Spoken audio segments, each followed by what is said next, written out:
ശ്രീ ലളിതാ സഹസ്രനാമസ്തോത്ര പഠനം ഭാഗം 62. നാമം 841. ഭാവജ്ഞ. ഭക്തൻ്റെ മനസ്സിൻ്റെ ചലനങ്ങൾ പോലും അറിയാൻ സാധിക്കുന്ന ദേവി ലളിതാംബിക. നമുക്കൊരാളുടെ മനസ്സറിയലൊന്നും മനുഷ്യനെ കൊണ്ട് സാധിക്കുന്ന കാര്യമല്ല. എന്നാൽ ദേവിക്ക് നമ്മുടെ മനസ്സിലിരിപ്പ് എന്താണെന്ന് കൃത്യമായി പിടികിട്ടുന്നവളാണ് ദേവി ലളിതാംബിക. നമ്മൾ ചിലരെ പറ്റി പറയൂലേ, പറയുന്നതൊന്ന് പ്രവർത്തിക്കുന്നത് മറ്റൊന്ന്. ഇപ്രകാരം ഹിപ്പോക്രസി കൊണ്ട് നടക്കുന്ന പ്രവൃത്തിയും സംസാരവും അല്ലെങ്കിൽ ചിന്തയും തമ്മിൽ യോജിക്കുന്നില്ല എന്നുള്ള തരത്തിലുള്ള ആളുകളെ ദേവിക്ക് പെട്ടെന്ന് പിടികിട്ടും. അവരുടെ മേൽ പ്രചണ്ഡയായി, ദേവിയുടെ കോപത്തെ പറ്റി നാം പറഞ്ഞു, ദേവി പ്രചണ്ഡയാണ്. അതായത് പ്രകൃതിയെപ്പോലെ ക്ഷോഭിക്കാൻ കെൽപ്പുള്ളവളാണ് ദേവി ലളിതാംബിക. അത്തരക്കാർക്ക് മേൽ പ്രചണ്ഡയായി പ്രഹരം നടത്താനായിട്ട് ദേവിക്ക് സാധിക്കും എന്നാണ് പറയുന്നത്. 842 നാമം ഭവരോഗഗ്നി. ഭവരോഗം.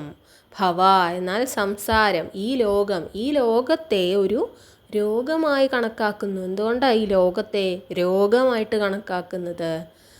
സംസാര ദുഃഖങ്ങൾ ഒരു മായയിൽപ്പെടുത്തി ഇങ്ങനെ കഷ്ടപ്പെടുത്തുകയാണ്, നമ്മളിങ്ങനെ ഉഴലുകയാണ്. അതുകൊണ്ടാണ് സംസാര ദുഃഖം, ഭവരോഗം എന്ന് പറയുന്നത്. ആ ഭവരോഗത്തെ, സംസാര ദുഃഖങ്ങളെല്ലാം നീക്കുന്നവൾ, അതിനെ നശിപ്പിക്കുന്നവൾ, അഗ്നി പോലെ എരിച്ചു കളയുന്ന ദേവി ലളിതാംബിക.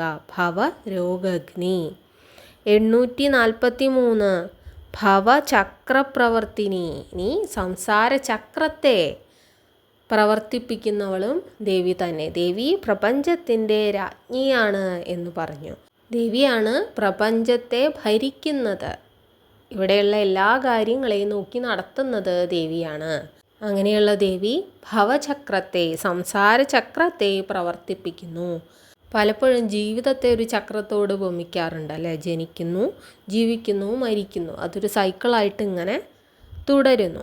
ആ ചക്രത്തെ പ്രവർത്തിപ്പിക്കുന്ന ദേവി ലളിതാംബിക. അപ്പോൾ ദേവിയുടെ പ്രത്യേകത എന്താണ്? നമുക്കൊരിക്കലും ഭാവി അറിയുക സാധ്യമല്ല. ദേവിയെ സംബന്ധിച്ചിടത്തോളം നമ്മുടെ ജീവിതത്തിൽ ഇനി എന്ത് സംഭവിക്കും എന്നുള്ള കാര്യം വ്യക്തമായി ദേവിക്കറിയാം. ഇങ്ങനെ അറിയുന്നത് കൊണ്ടുള്ള ഗുണമെന്താണ്? ദേവി ഭക്തന് സദ്ബുദ്ധി നൽകുന്നു.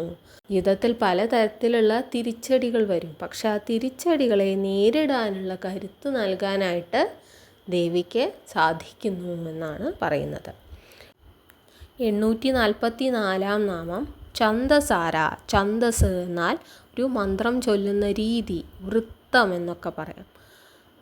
ഒരു മന്ത്രം എഴുതിയിരിക്കുന്ന അതിലെ അക്ഷരങ്ങൾക്കനുസരിച്ചാണ് അതിൻ്റെ താളം നിർണ്ണയിക്കപ്പെടുന്നത്.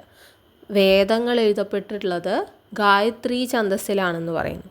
അപ്പോൾ ഛന്ദസ് എന്നുള്ളത് കൊണ്ട് വേദം എന്നൊരർത്ഥമെടുത്താൽ വേദങ്ങളുടെ സാരാംശം ഗ്രഹിച്ച ദേവി ലളിതാംബിക. വേദങ്ങളുടെ സാരമായി പറയുന്നത് ഉപനിഷത്തുക്കളെയാണ്. ഉപനിഷത്ത് സാരമറിഞ്ഞ ദേവി ലളിതാംബിക. ദേവി പ്രപഞ്ചത്തിലെ ഏറ്റവും വലിയ അധ്യാപികയാണ്, ഗുരുവാണ് എന്ന് പറഞ്ഞിരുന്നു. ആ ഗുരുവിന് ഉപനിഷത്ത് സാരമെന്ത് എന്ന ഗ്രാഹ്യമുണ്ട്. അപ്പോൾ ഏതൊരറിവും നേടാനായിട്ട് ആരെ ഭജിക്കുക?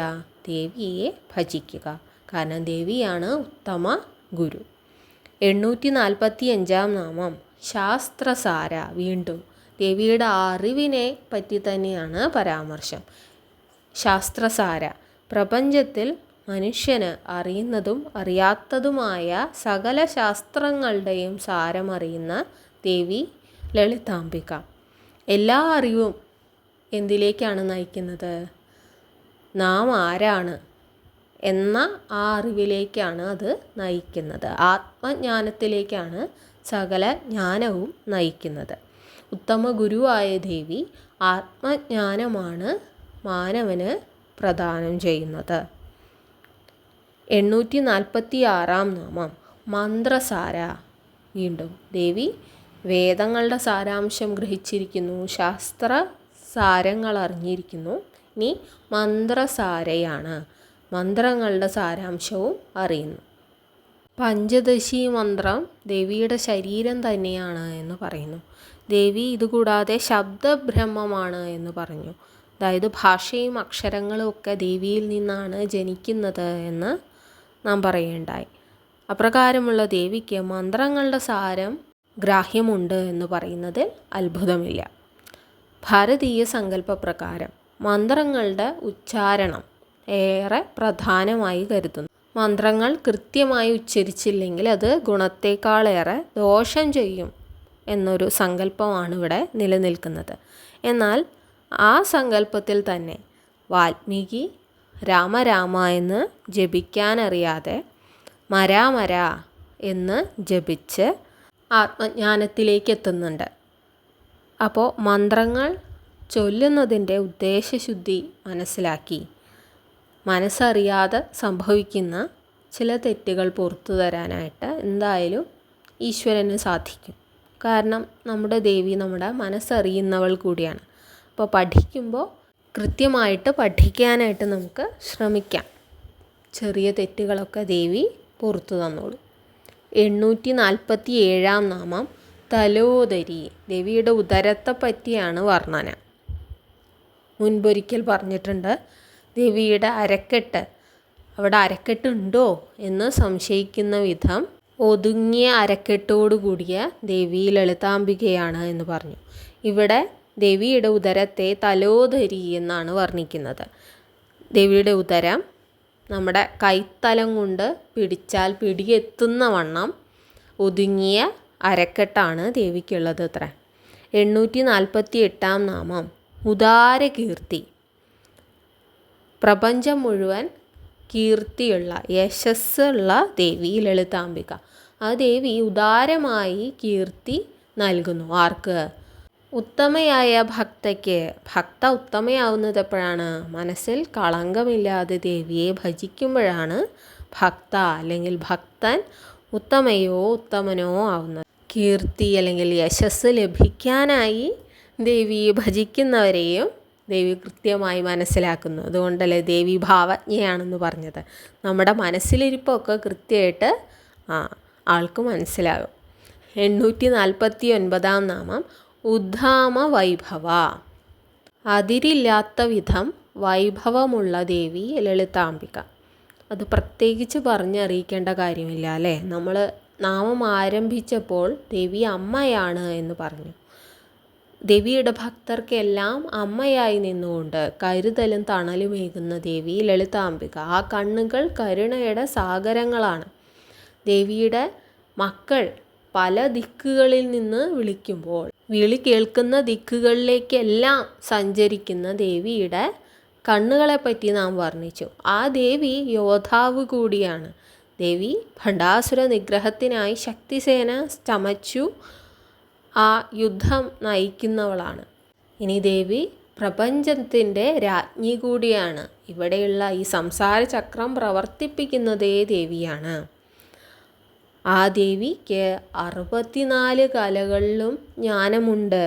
ദേവി വേദങ്ങളുടെ സാരം ഗ്രഹിച്ചിരിക്കുന്നു, ശാസ്ത്രസാരം ഗ്രഹിച്ചിരിക്കുന്നു, മന്ത്രസാരം ഗ്രഹിച്ചിരിക്കുന്നു.